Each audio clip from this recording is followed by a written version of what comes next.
सीखेंगे गाउस का नियम क्या है।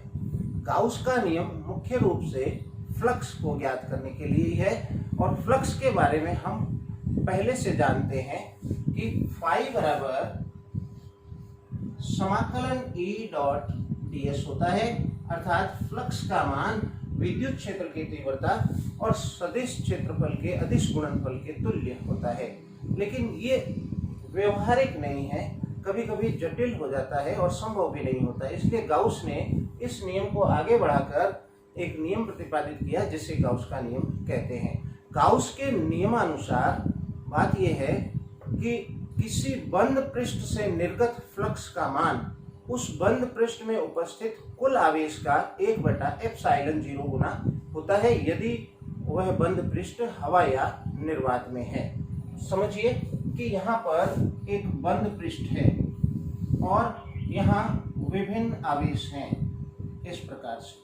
तो गाउस के नियमानुसार यदि इस बंद पृष्ठ से निर्गत फ्लक्स ज्ञात करना है तो हमें इस बंद पृष्ठ में टोटल आवेश कितना है उसे देखना होगा, अर्थात किसी बंद पृष्ठ से निर्गत फ्लक्स का मान उसमें उपस्थित कुल आवेश का 1/ε0 गुना होता है। यदि कुल आवेश को मैं सिग्मा क्यू कहूं तो गाउस के नियम को हम इस प्रकार से लिखेंगे।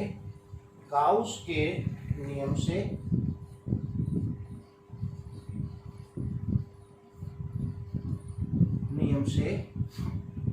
फाई बराबर सिग्मा क्यू बाई एप्सिलॉन, ये गाउस का नियम है, ये गाउस ने प्रतिपादित किया और ये हम पहले से जानते थे। अतः हम लिख सकते हैं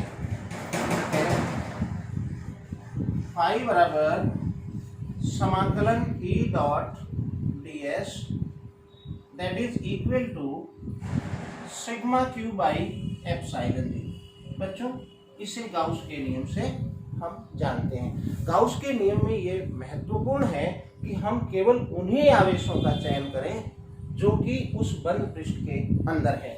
जैसे यहाँ पर Q1 और Q2 और Q3 and Q4 up to मान लीजिए डॉट डॉट डॉट Qn आवेश हैं, तो हमें केवल इन्हीं आवेशों को लेना है और फ्लक्स का निर्धारण केवल Q1 प्लस Q2 आवेश के कारण ही होगा। यदि किसी बंद पृष्ठ में, जैसे इस बंद पृष्ठ की कल्पना करें, तो इस बंद पृष्ठ में कोई आवेश नहीं है और इसलिए इस बंद पृष्ठ से निर्गत फ्लक्स शून्य होगा।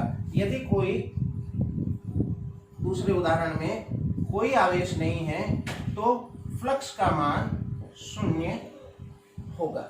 हालांकि जो गाउस का नियम है उसके हम इधर देखें तो विद्युत क्षेत्र की तीव्रता जो है बाहर उपस्थित आवेशों के कारण भी ज्ञात की जाएगी, यानी उसका भी योगदान होगा, लेकिन गाउस के इस दाहिने पक्ष में केवल उसी आवेश को हम शामिल करेंगे जो बंद पृष्ठ के अंदर है। तो बच्चों, ये था गाउस का नियम।